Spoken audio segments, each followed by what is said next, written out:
Hola estudiantes de aprendizaje a distancia. Hoy vamos a hablar del vocabulario del nuevo capítulo. Hablamos hoy y en este capítulo del vocabulario de cocinar y la cocina y la comida. Pues empezamos aquí. Las metas de aprender de capítulo 7 a B son: I can form positive and negative to commands with regular and irregular verbs. Likewise, I can form positive and negative usted and ustedes commands with regular and irregular verbs. I can give commands with cooking vocabulary to prepare a recipe.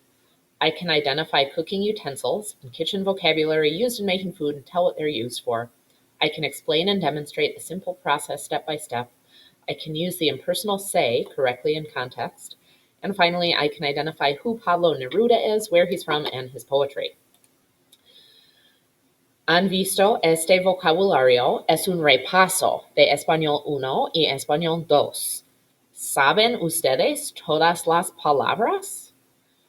Algunas palabras difíciles para los estudiantes en la clase fueron los guisantes, or peas, las judías verdes, green beans, la mantequilla, butter, ¿qué más? Las salchichas, sausages, las uvas, grapes, las zanahorias, carrots, también las verduras, vegetables. Bueno, la próxima cosa es, vamos a repasar los verbos con formas yo irregulares. Está en la página 345 del libro. Vamos a leer. Algunos verbos tienen formas irregulares yo en el tiempo presente. Hay dos categorías. Verbos yo, go. Salir, salgo. Caer, caigo. That means I fall. Poner, pongo. Decir, digo. Hacer, hago. Venir, vengo. Other verbs have irregular ZCO forms. We haven't seen as many of these verbs. Conocer, yo conozco. I am familiar with, or I know, like a person or a musical group or an artist. Obedecer, yo obedezco. I obey. Parecer, yo parezco. I seem, or I look like. Ofrecer, yo ofrezco. I offer. Vamos a practicar. Change the following verbs from the to form to the yo form. Follow the model. Modelo. Pones es la forma tú. Pongo es la forma yo. Sales es la forma tú del verbo salir. La forma yo, salgo. Conoces, you know, or you are familiar with. La forma yo tiene una zeta. Conozco. Dices, you say or you tell. La forma yo, digo. Ofreces, you offer. La forma yo tiene zeta. Ofrezco. Take a stab at the next four and then check your work. Did you check your work? Obedezco, I obey. Caigo, I fall. Hago, I do or I make. Vengo, I come. Hablamos del vocabulario nuevo. I can identify cooking utensils and kitchen vocab used in making food and tell what they're used for. Miramos. La mayonesa. Repitan. La mayonesa es un condimento. Mayonesa. El durazno es una fruta de color anaranjado amarillo. Es de este tamaño. Durazno. In some countries, this is called el melocotón. La salsa de tomate looks like just salsa, right? Salsa just means sauce in español. Pues la salsa de tomate es una manera de decir catsup, el catsup, la salsa de tomate. As I'm saying these, practice your pronunciation. Actually say the words out loud. El vinagre es un cognado, el vinagre. La sandía es una fruta grande. Es verde por afuera y adentro es rojo. La sandía. La cereza también es una fruta. Es una fruta pequeña de color rojo oscuro. La cereza.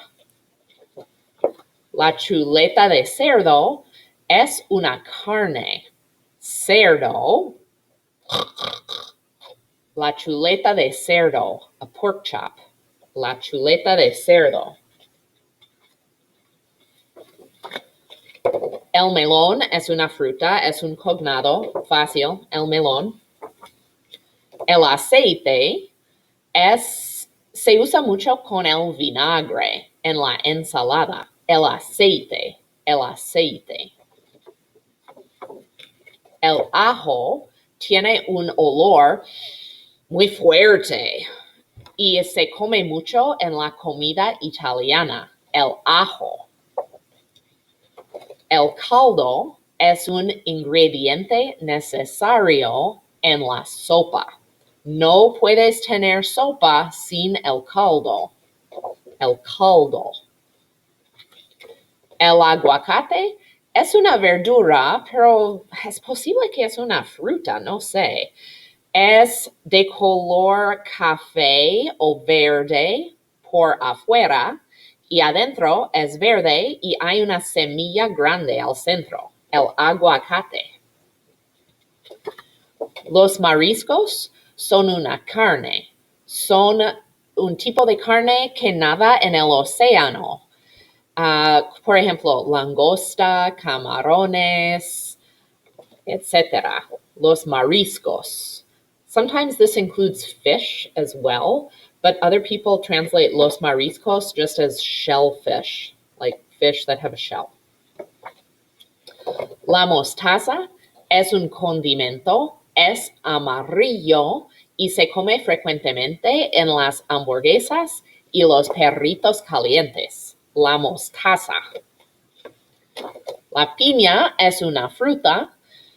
Adentro es de color amarillo y tiene una corona de hojas verdes. La piña. La carne de res es carne. Res es la carne moo. La carne de res. Beef or steak.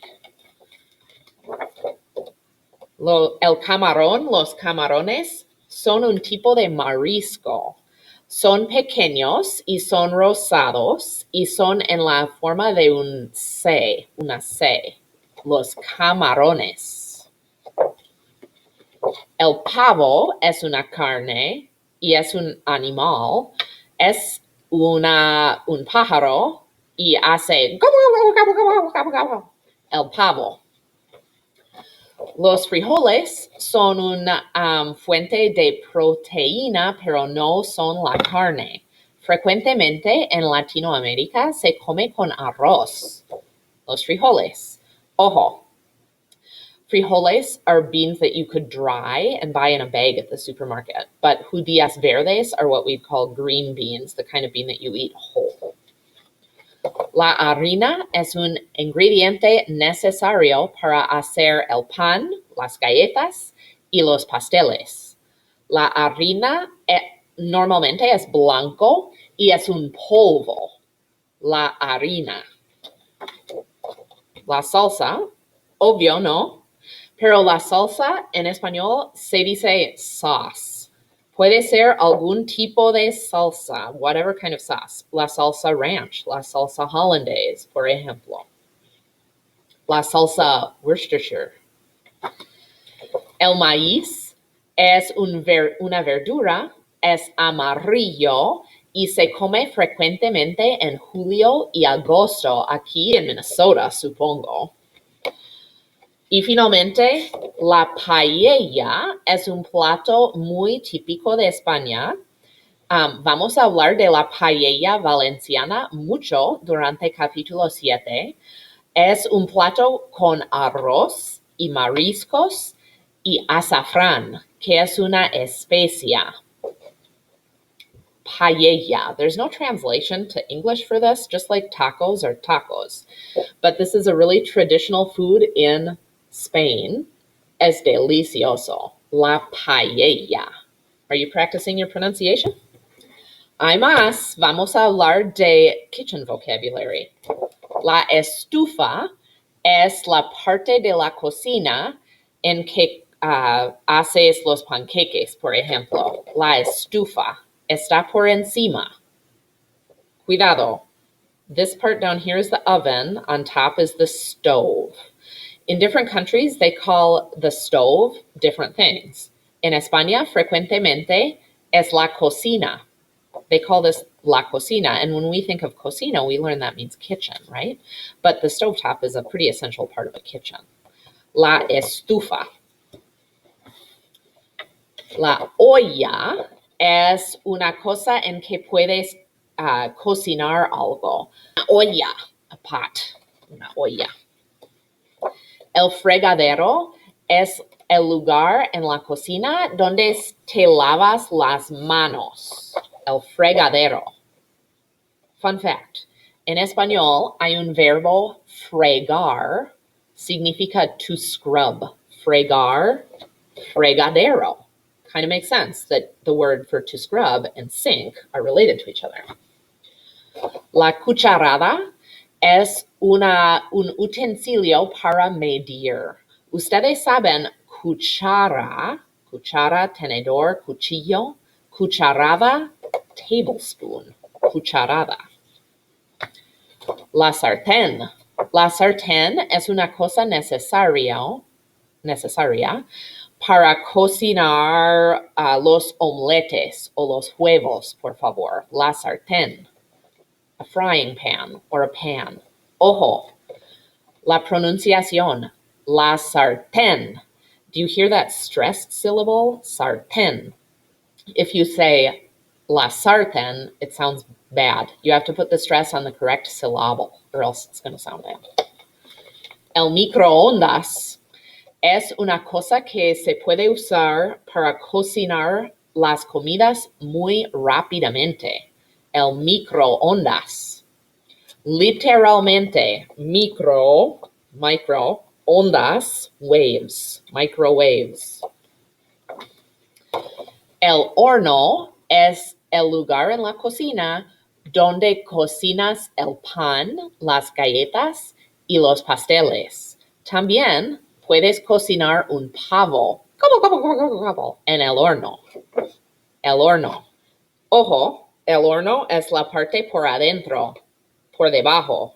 La estufa está por encima.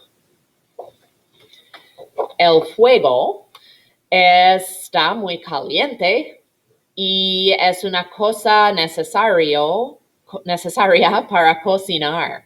El fuego puede ser fire or heat. You might tell someone, encienda el fuego, turn on the heat. Finalmente, el refrigerador es un cognado. Es el lugar en la cocina que está muy frío, hace muy frío, mucho frío, y se pone la comida, el refrigerador. But wait, there's more. Hay algunos verbos en la cocina también. Mezclar es cuando combinas la comida. Mezclar, to mix. Probar. Probar, to try. Calentar. Se relaciona con caliente. Calentar, to heat. Añadir, to add. Añadir. Practice your pronunciation. Repeat after me. Freír, to fry. Apagar, to turn off. Batir, to beat, like to mix really rapidly. Olvidarse de. Olvidarse de, to forget.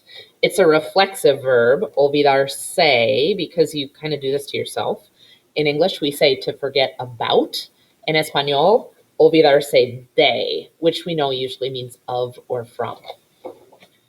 Hacer una parrillada. To have a barbecue. Like parrillada is the name of the event. Hacer una parrillada. Practice. Parrillada. Asar. Asar. To grill, maybe to roast. Tirar. Tirar. Could mean to throw away. It could also mean to spill. Tirar. Hervir. Hervir. To boil. This is kind of a goofy verb. In the present tense, it's an E to IE stem changer. In the past tense, it's an E to I stem changer, only in the third person, in the preterite tense, that is. We haven't really talked about that much. We probably should. Encender. Encender. This is an E to IE stem changer as well. Encender. To turn on. Encender. Pelar. Pelar. To peel. Pelar. Picar.